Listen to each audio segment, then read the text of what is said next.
Hi friends, welcome to my YouTube channel. My name is Patel Dharmendra. Today we will discuss about simple present tense.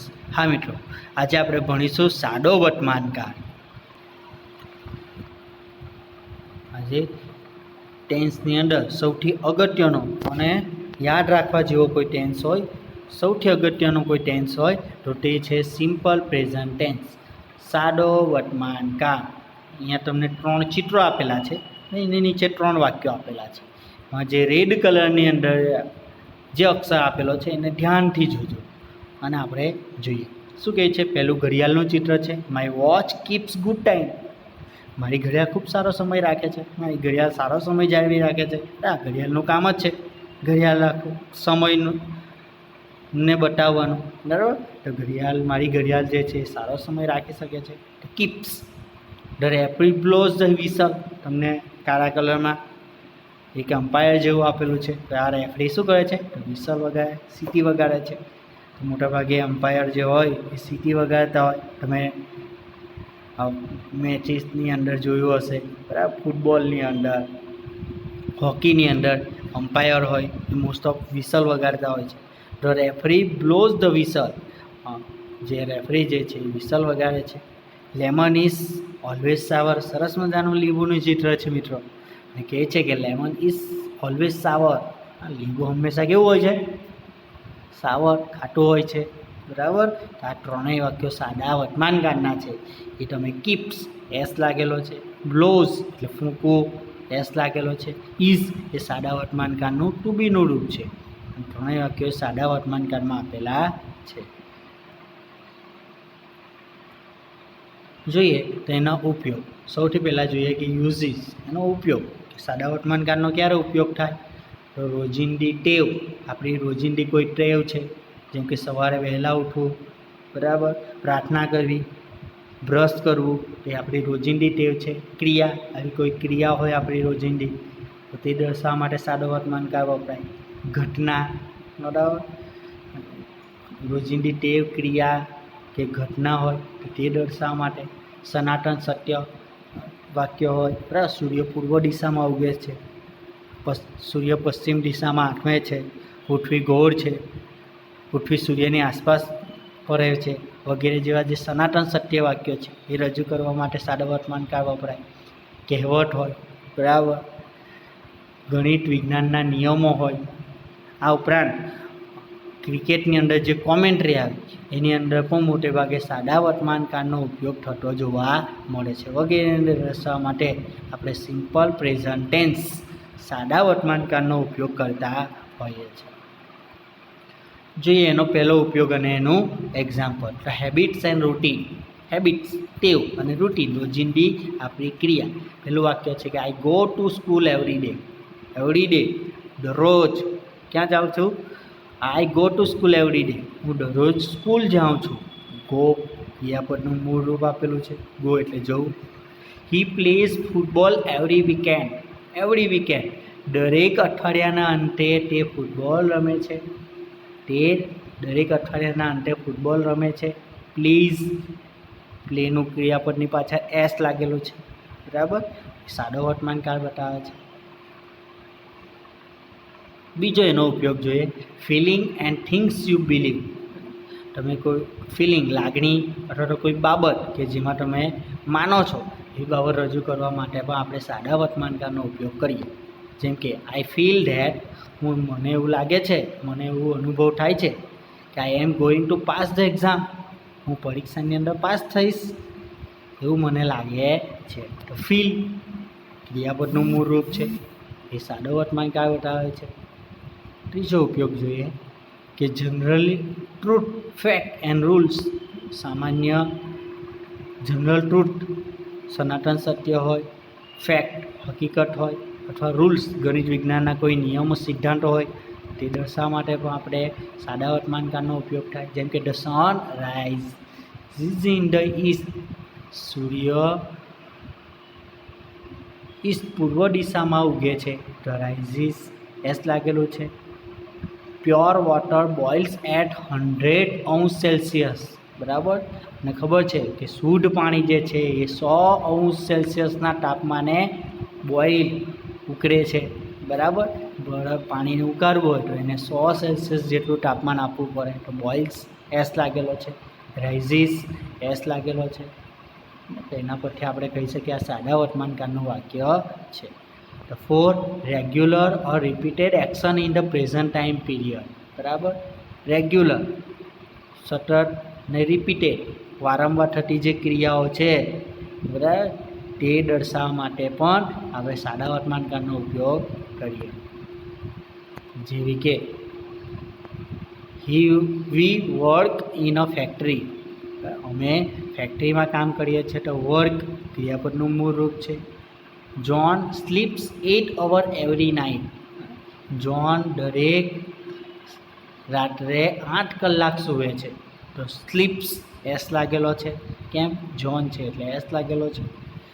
તો સાદા વર્તમાનકાળ work અને sleeps એ સાદો વર્તમાનકાળ બતાવે છે, સાદા વર્તમાનકાળના ક્રિયાપદો છે, બરાબર. હવે જોઈએ આઈડેન્ટિફાઈ વર્ડ્સ, કે સાદા વર્તમાનકાળ દર્શાવવા માટે કેટલાક શબ્દો સાદા વર્તમાનકાળમાં આવતા હોય છે. જેમ કે એવડી, એવડી પછી કંઈ પણ તમને આપેલું હોય, બરાબર. એવડી શબ્દની પછી એવડી વીક હોય, એવરી ડે હોય, વગેરે જેવા શબ્દો હોય. એવરી ડે દરરોજ, ડેલી દરરોજ, ઓફન વારંવાર, ઓલવેઝ હંમેશા, સમટાઈમ કેટલીક વાર, યુઝ્યુઅલી મોટે ભાગે, હેબિટ્યુઅલી એટલે કે ટેવ વશ, નેવર કદી નહીં, રેગ્યુલરલી એટલે કે નિયમિતપણે, ઓકેશનલી પ્રસંગો અવસાર વગેરે જેવા શબ્દો જે છે એ સાદો વર્તમાનકાળનું સૂચન કરે છે. આ શબ્દો જે વાક્યમાં આવે એ વાક્યો સાદા વર્તમાનકાળના હોય છે. ત્યારે ક્રિયાપદનું મૂળ રૂપ અથવા ક્રિયાપદની પાછળ એસ કે ઈએસ વાળું ક્રિયાપદનું રૂપ આવતું હોય છે, બરાબર. અહીંયા તમને એક ચિત્ર આપવામાં આવેલું છે. જોઈએ હવે તેની sentence pattern an example. Sentence pattern એટલે કે વાક્ય રચના. ખાસ યાદ રાખવા જેવી દોસ્તા મિત્રો કે આ વાક્ય રચના અને તેનું ઉદાહરણ, તેમાં વાક્ય રચનાને ખૂબ ધ્યાનથી જોઈ અને લખજો અને યાદ રાખજો.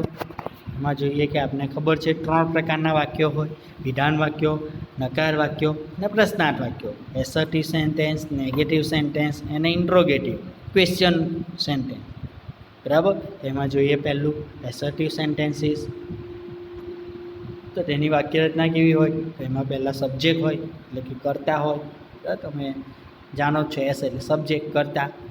V1 સાથે ક્રિયાપદનું મૂળ રૂપ હોય, અથવા તો ક્રિયાપદની પાછળ એસ લાગેલું હોય, એસ લાગેલું હોય અને આઈએસ લાગેલું હોય. તમને પ્રશ્ન થશે કે સાહેબ હવે મૂળ રૂપ ક્યારે લગાડવું અને એસ, ઈએસ અને આઈએસ ક્યારે લગાડવું? તો એના માટેના કેટલાક નિયમો છે, એ પછીની સ્લાઇડની અંદર આપણે જોઈશું.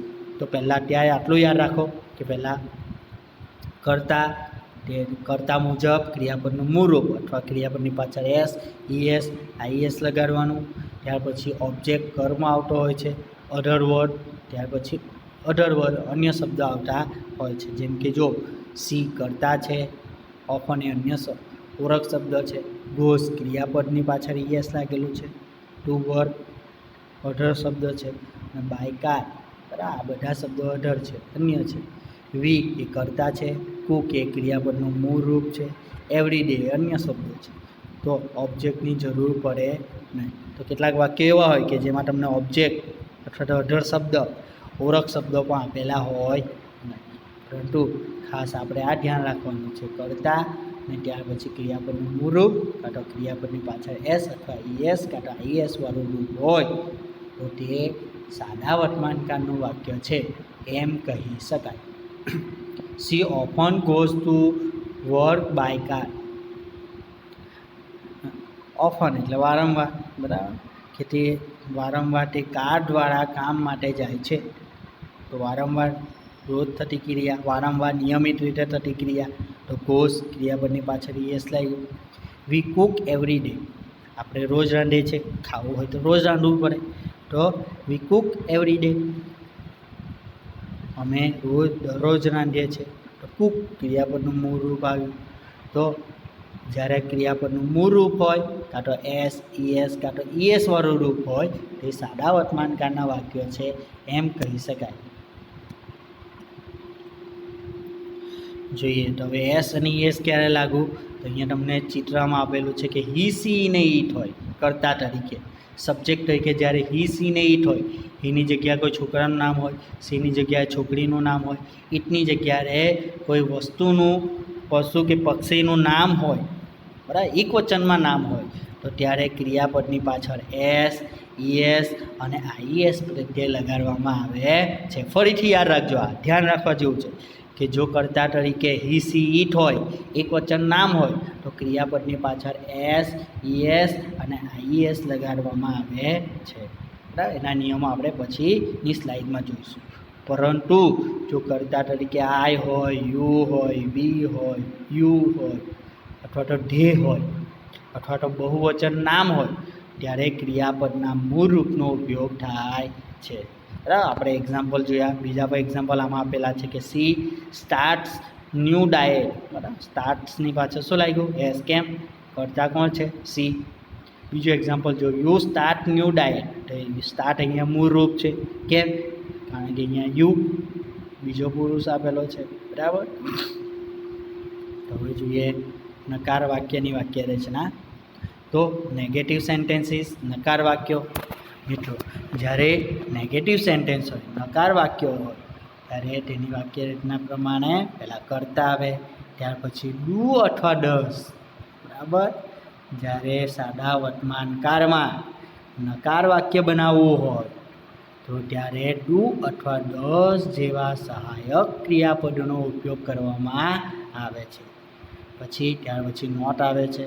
ક્રિયાપદનું મૂળ રૂપ, હવે એસ કે ઈએસ કે આઈએસ વાળું રૂપ આવતું નથી, ડુ ડઝનો ઉપયોગ થાય ત્યારે ક્રિયાપદના મૂળ રૂપનો ઉપયોગ કરવામાં આવે છે. ત્યાર પછી ઓબ્જેક્ટ હોય અને અન્ય શબ્દો હોય, જેમ કે હી ડઝન્ટ ટીચ મેથ્સ ડેલી. બરાબર, તે દરરોજ ગણિત ભણાવતો નથી. આઈ ડોન્ટ લાઈક ટી, મને ચા ભાવતી નથી, ચા ગમતી નથી. તો ડોન્ટ, ડીડ નોટનું ડુ નોટનું ટૂંકું રૂપ ડોન્ટ, ડઝ નોટનું ટૂંકું રૂપ ડઝન્ટ. હી કરતા છે, તરત ડઝન્ટ આવી ગયું, ક્રિયાપદનું મૂળ રૂપ, અહીંયા પણ મૂળ રૂપ, ત્યારબાદ અન્ય શબ્દો. બરાબર, તો હવે ડુ અને ડઝ ક્યારે લગાડવું એ પ્રશ્ન થાય. અને બાજુની ચિત્રમાં જુઓ કે જ્યારે હી સી ને ઈટ હોય ત્યારે ડઝ નોટ અથવા તો તમે એની જગ્યાએ ડઝન્ટનો ઉપયોગ કરી શકો અને સાથે ક્રિયાપદના મૂળ રૂપનો ઉપયોગ કરવો. પરંતુ જ્યારે આઈ, યુ, વી અને ધ્યેય હોય ત્યારે ડુ નોટનો ઉપયોગ કરવામાં આવે છે. પરંતુ નકાર વાક્ય બનાવવાના હોય ત્યારે જ ડુ નોટ અથવા ડઝ નોટનો ઉપયોગ કરવો. બરાબર, અથવા ડુ નોટની જગ્યાએ ડઝન્ટ પણ લખી શકાય છે અને સાથે ક્રિયાપદના મૂળ રૂપનો ઉપયોગ થાય છે. બરાબર, ખાસ ધ્યાન રાખજો કે ફરીથી જો નકાર વાક્ય બનાવવું હોય તો હી સી ઈટ અથવા એક વચન નામની સાથે ડઝ નોટ અથવા તો ડઝન્ટનો ઉપયોગ કરવો. અને આઈ, યુ, વી અને ધ્યેય હોય અથવા બહુવચન નામ હોય ત્યારે ડુ નોટ અથવા તો ડોન્ટનો ઉપયોગ કરવામાં આવે છે. અને બંનેમાં ક્રિયાપદના મૂળ રૂપનો ઉપયોગ થાય. ડઝન્ટ હોય તો પણ, ડોન્ટ હોય તો પણ ક્રિયાપદના મૂળ રૂપનો ઉપયોગ કરવો. પ્રશ્નાર્થ વાક્ય જોઈએ. ઇન્ટ્રોગેટિવ સેન્ટેન્સ, પ્રશ્નાર્થ વાક્યો એટલે કે પ્રશ્નાર્થ વાક્યોની અંદર વાક્યરચનામાં જોઈએ. જો પ્રશ્નાર્થ વાક્ય બનાવવા હોય તો વાક્યની શરૂઆત ડુ અથવા ડઝથી થાય. ત્યાર પછી કર્તા આવે, કર્તા મુજબ ડુ અને ડઝનો ઉપયોગ કરવામાં આવે. ત્યાર પછી ક્રિયાપદનું મૂળ રૂપ, ઓબ્જેક્ટ, અન્ય શબ્દ અને અંતે પ્રશ્નાર્થ ચિહ્ન જોવા મળે છે. જેમ કે બે ઉદાહરણ છે. ડુ યુ નો મી, શું તમે મને જાણો છો? તો શરૂઆત ડુથી થઈ, ત્યાર પછી કર્તા આવ્યો, નો ક્રિયાપદનું મૂળ રૂપ છે, મી અન્ય શબ્દ છે. ડઝ સી ટીચ મેથ્સ, શું તે ગણિત ભણાવશે? તો ડઝન્ટથી ડઝથી શરૂ થયું, ત્યાર પછી કર્તા આવ્યું, ત્યાર પછી ક્રિયાપદનું મૂળ રૂપ મેટ્સ અન્ય શબ્દો અને પ્રશ્નાર્થ ચિહ્ન આપવામાં આવેલું છે. બરાબર. તો અહીંયા ડુ ડઝ ક્યારે વાપરવું એનો તમને આગળની ચિત્રમાં તમને સમજ પડી ગઈ હશે. છતાં પણ જોઈએ તો આ ચિત્રમાં જોશો તો ડઝ ક્યારે વાપરવું, તો જ્યારે હી સી ઇટ કર્તા તરીકે હોય, બરાબર, અથવા એકવચન નામ હોય ત્યારે ડઝનો ઉપયોગ કરવામાં આવે. અને જો આઈ, યુ, વી અને ધે હોય અથવા બહુવચન કોઈ નામ હોય ત્યારે આપણે ડુનો ઉપયોગ કરવામાં આવે છે. તમને આ ચિત્રમાં ખાસ યાદ રાખજો. તો હવે બીજી એક વસ્તુ યાદ રાખવાનું છે કે ભાઈ ડુ અને ડઝનો ઉપયોગ કેવા પ્રકારના વાક્યો, તો બે જ પ્રકારના વાક્યોમાં થાય, નકાર વાક્યો અને પ્રશ્નાર્થ વાક્યોમાં જ ડુ અને ડઝનો ઉપયોગ થતો હોય છે. જ્યારે વિધાન વાક્યોમાં ડુ ડઝનો ઉપયોગ નહીં, પરંતુ ક્રિયાપદની પાછળ એસ, ઈએસ, આઈએસ અથવા તો ક્રિયાપદના મૂળ રૂપનો ઉપયોગ થતો હોય છે. જોઈએ હવે આગળ ડબલ્યુએચથી પ્રશ્નાર્થ વાક્ય હોય તો પહેલો ડબલ્યુએચ શબ્દ આવે, ત્યારબાદ ડુ ડઝનો ઉપયોગ થાય, ત્યારબાદ સબ્જેક્ટ, ક્રિયાપદનું મૂળ રૂપ, ઓબ્જેક્ટ કર્મ, અધર વર્ડ અને છેલ્લે પ્રશ્નાર્થ ચિહ્નો હોય છે. જેમ કે where do you go tomorrow, આવતીકાલે તું ક્યાં,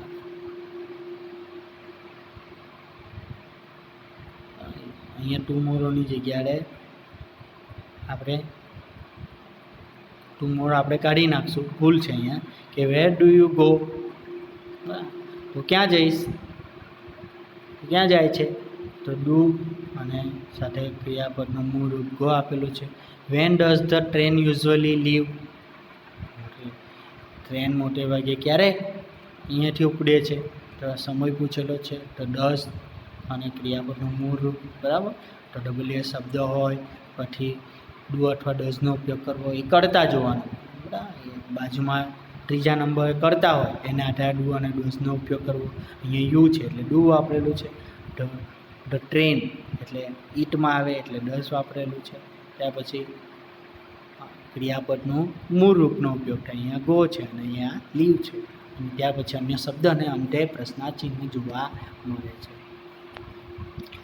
જ્યારે ડબલ્યુએચ હુથી પ્રશ્ન વાક્ય હોય તો ત્યાર પછી ક્રિયાપદનું એસ, સીએસ અને આઈએસ વાળું રૂપ જોવા મળે છે. જેમ કે જો હુ ટીચીસ ઇંગ્લિશ એવરી ડે, તમને ઇંગ્લિશ દરરોજ કોણ ભણાવે છે, તો ટીચીસ દરરોજની ક્રિયા છે તો ઈએસ લાગેલો છે, બરાબર. આવું ક્રિયાપદનું એસ, ઈએસ અને આઈએસ વાળું રૂપ જોવા મળે છે. હવે જોઈએ કે ક્યારે એસ, ઈએસ અને આઈએસ પ્રત્યય લગાડવો. આપણે ઉપર જોયું એ પ્રમાણે કે જ્યારે ત્રીજો પુરુષ એકવચન હોય એટલે કે હી, સી, ઇટ કે એકવચન નામ હોય, બરાબર. કર્તા તરીકે જ્યારે હી, સી, ઇટ અથવા તો કોઈ એક નામ હોય, એકવચનમાં નામ હોય ત્યારે સાદા વર્તમાનકાળમાં ક્રિયાપદની પાછળ એસ, ઈએસ, આઈએસ પ્રત્યય લગાડવામાં આવે છે. તો તેના કેટલાક નિયમો છે. આ નિયમો તમારે મિત્રો યાદ રાખવા પડશે. તમને અહીંયા ચિત્ર આપવામાં આવેલું છે. જોઈએ પહેલો નિયમ કે ત્રીજો પુરુષ એકવચન હી, સી, ઇટ કે એકવચન નામ હોય ત્યારે સાદા વર્તમાનકાળમાં ક્રિયાપદની પાછળ મોટે ભાગે એસ પ્રત્યય લાગે છે. પહેલું ઉદાહરણ તમે જોશો કે એક્ઝામ્પલ તરીકે ગેટ, તો ગેટ્સ કરવું, પરંતુ ક્યારે કર્તા તરીકે કોણ હોય, હી, સી, ઇટ કે એકવચન નામ હોય ત્યારે. ગેટ તો ગેટ્સ થઈ જાય. મેક એટલે બનાવવું એનું મૂળ રૂપ છે, તો જ્યારે હી, સી, ઇટ હોય તો મેક્સ કરવું. જેમ કે અહીંયા આપેલું છે વર્ક, તો એનું વર્ક્સ કરવામાં આવે. બીજો નિયમ, જે ક્રિયાપદના અંતે S, double S, SH, CH, x અને ઓ હોય આવતું હોય ત્યારે ક્રિયાપદને ઈએસ પ્રત્યય લગાડવો, બરાબર. જ્યારે સાદા વર્તમાનકાળનું વાક્ય હોય, કર્તા તરીકે હી, સી, ઇટ કે એકવચન નામ હોય અને ક્રિયાપદના અંતે આવા શબ્દો એસ હોય, ડબલ એસ હોય, એસએચ હોય, સીએચ હોય, એક્સ અને ઓ હોય તો ત્યારે ક્રિયાપદની પાછળ ઈએસ પ્રત્યય લાગે છે. ઉદાહરણ તરીકે જોઈએ તો કેચ, કેચ એટલે પકડવું, બરાબર. તો એનું કેચીસ કરવામાં આવે. સીએચ છે એટલે ઈએસ લગાડવાનું. ગો તો છેલ્લે ઓ આવેલું છે તો ઈએસ પ્રત્યય લગાડવાનું. ઘણા બધા ક્રિયાપદો છે જેવા કે અહીંયા આપેલા છે વોચ તો સીએચ છે, વોચીસ, પાસ તો પાસીસ ડબલ એસ છે. રિલેક્સ એક્સ આવ્યું, રિલેક્સિસ. રસ એસએચ આવ્યું, રસીસ. બરાબર. તો ત્રીજો પુરુષ એક વચન હોય ત્યારે જ આવું પરિવર્તન કરવામાં આવે છે. જે ક્રિયાપદના અંતે ત્રીજો નિયમ, જે ક્રિયાપદના અંતે વ્યંજન પ્લસ વાય હોય તો વાયનું આઈ કરી એસ પ્રત્યય લગાડવો.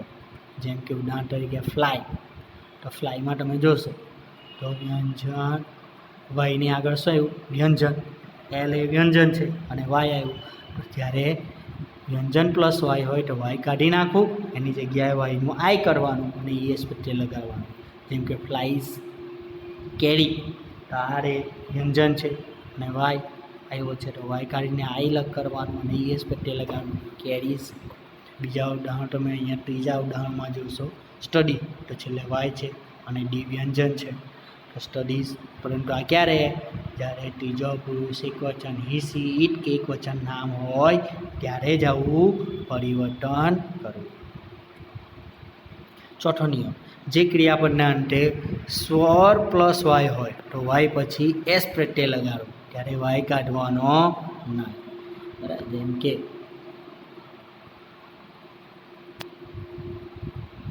જેમ કે અહીંયા એક ઉદાહરણ આપેલું છે પ્લે, તો પ્લીઝ. બરાબર. પ્લેમાં છેલ્લે વાય છે પરંતુ વાય કાઢવાનો નથી. કેમ? કારણ કે એની આગળ એ શું આવેલો છે? સ્વર આવેલો છે. તમે જાણો જ છો કે એ, ઈ, આઈ, ઓ, યુ એ અંગ્રેજી મૂળાક્ષરો જે છે એને આપણે વ્યંજન સ્વર કહીએ છે. ફરીથી એ, ઈ, આઈ, ઓ અને યુ આ 5 અક્ષરો અંગ્રેજીની અંદર સ્વર તરીકે આવતા હોય છે. એ, ઈ, આઈ, ઓ અને you. A, E, I, O, you આ 5 અક્ષરો સ્વર કરવામાં આવે અને બીજા બધા વ્યંજનો હોય છે. તો ત્યારે વાય કાઢવાનો નહીં, માત્ર તેની પછી એસ પ્રત્યય લગાડવામાં આવે છે. હવે બીજો એક પ્રશ્ન થતો હોય છે કે ક્યારેક ટુ બીનું રૂપ પણ સાદા વર્તમાનકાળમાં આવતું હોય છે પરંતુ ત્યાર પછી કોઈ ક્રિયાપદનો ઉપયોગ કરવામાં આવતો નથી. હેવ હેઝનો બહુ ઉપયોગ થાય છે. બરાબર.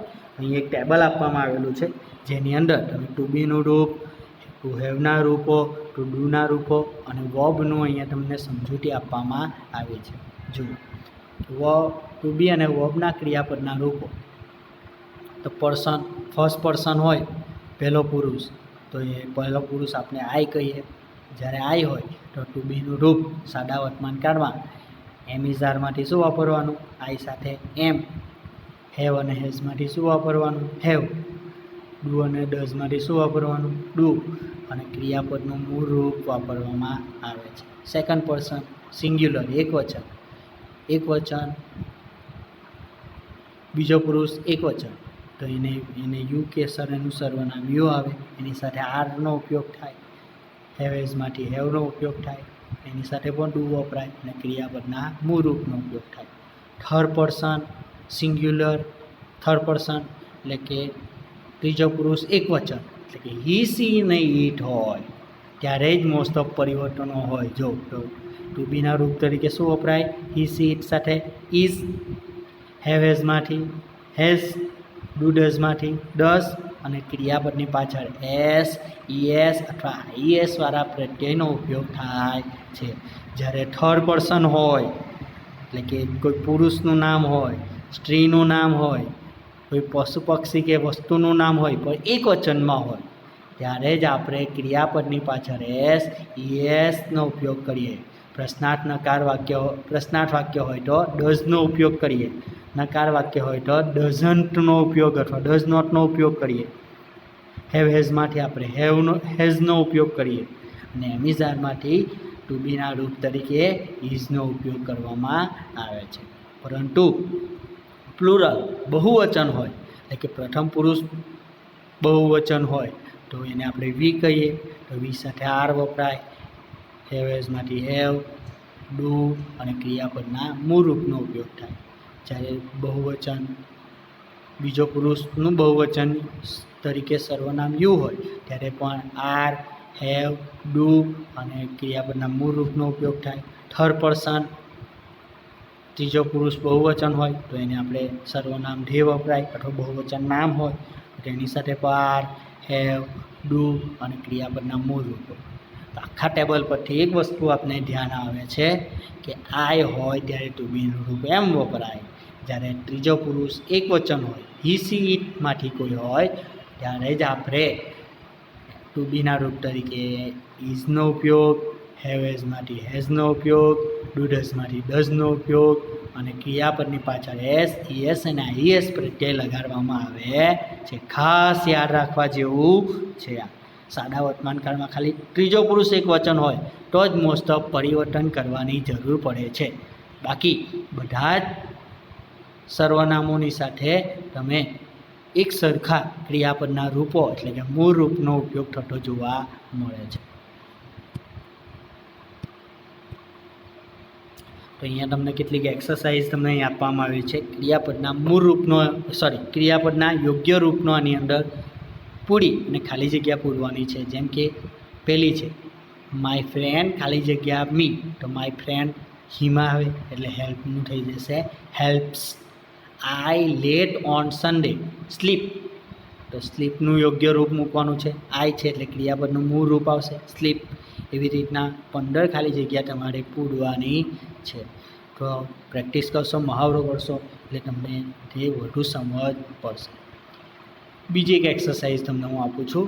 અહીંયાથી જે શબ્દો ખોટા હોય એને ચેકી નાખવાનું છે અને સાચું વાક્ય બનાવવાનું છે. જેમ કે રોબોટ અને આઈ બેમાંથી કયો શબ્દ રહેશે? Like walking in the rain, તો લાઈક મૂળ રૂપ છે તો આઈ આવશે, બરાબર. રોબોટ હોય તો એસ કે એસ લાગે.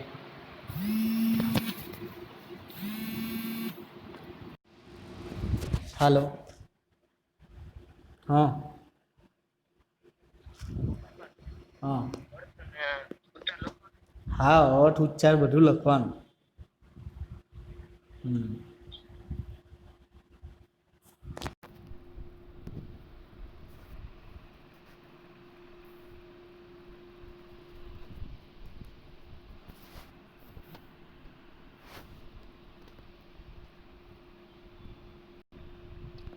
તો રોબોટ અહીંયા ખોટો છે. રોબોટ હોય તો લાઇક્સ આવવું જોઈએ, બરાબર. એટલા માટે રોબોટ ચેકી નાખવાનું છે. બીજું ઉદાહરણ જોઈએ. સુશાન અને I usually comes home at 4 PM, તો સૌથી પહેલાં ક્રિયાપદ ઓળખો કયું છે? કમ્સ. ઈએસ લાગેલું છે, ઈએસ લાગેલું હોય તો આઈ નહીં આવે, સુશાન આવે, બરાબર. એટલે આઈ કાઢી નાખું એટલે Susan usually comes home at 4 PM. ત્રીજું વાક્ય જો, જેન એન્ડ અથવા Mary and soon always cleans her room, તો શું આવશે? જેન આવે અથવા મેરી અને સુઈ બેમાંથી એક આવશે. ચોથું જો, બિલ અથવા તો you come to class late, તો બિલ અથવા યુમાંથી શું આવશે? એ અહીંયા લખવાનું છે. પાંચમું, આઈ અથવા Helen brushes her teeth every night, તો આઈ અથવા હેલનમાંથી શું આવશે એ લખવાનું. જેની અને આઈમાંથી શું આવશે? આ સાતમા વાક્યમાં બે ટી અને યુમાંથી શું આવશે? આઠમા વાક્યમાં ધી અને માય અંકલમાંથી શું આવશે? એ તમારે લખીને મને મોકલવાનું છે. ત્રીજી એક એક્સરસાઇઝ આપું છું કે ભાઈ અહીંયા change the following sentence in simple present tense. અહીંયા જે વાક્યો આપેલા છે એને સાદા વર્તમાનકાળમાં ફેરવો. જેમ કે he will play carrom tomorrow, કયા કાળનું વાક્ય છે? યસ, વિલ અને ટુમોરો પરથી ખબર પડશે સરસ સાદો ભવિષ્યકાળ છે. તો આપણે એને સાદા વર્તમાનકાળમાં ફેરવીએ તો શું કરવું પડશે? સબ્જેક્ટ એટલે એસ, સબ્જેક્ટ એટલે કે હી, પછી ક્રિયાપદ પ્લે તો હી છે એટલે એસ લગાડવું પડશે. કેરમ અને ટુમોરો તો ભવિષ્યકાળમાં આવે, આપણે એની જગ્યાએ લખીશું ડેઈલી અથવા તો એવરી ડે લખી શકાય. તો he plays carrom daily. We bought a new car, તો બોટ એ કયો કાર છે? સાદો ભૂતકાળ છે, તો એને સાદા વર્તમાનકાળમાં ફેરવવું હોય તો we buy a new car, બરાબર. તો વી કરતા છે તો બોટનું બાય થઈ ગયું, બાય ક્રિયાપદનું મૂળ રૂપ છે, વી છે એટલે મૂળ રૂપ જ લખવાનું. કોઈ એસ, ઈએસ કે આઈએસ પ્રત્યય લગાડવાની જરૂર નથી. આઈ, વી, યુ અને ધે હોય તો આપણે ક્રિયાપદનું મૂળ રૂપનો ઉપયોગ કરીએ. હી, સી, ઇટ હોય તો એસ, ક્રિયાપદની પાછળ એસ, ઈએસ, આઈએસ પ્રત્યય લગાડવામાં આવે છે. તો આશા છે કે તમને બધા જ 8 વાક્યો જે છે એનું તમે સાદા વર્તમાન કાળમાં સિમ્પલ પ્રેઝન્ટ ટેન્સમાં તમે ફેરવી શકશો. આભાર, ધન્યવાદ. જો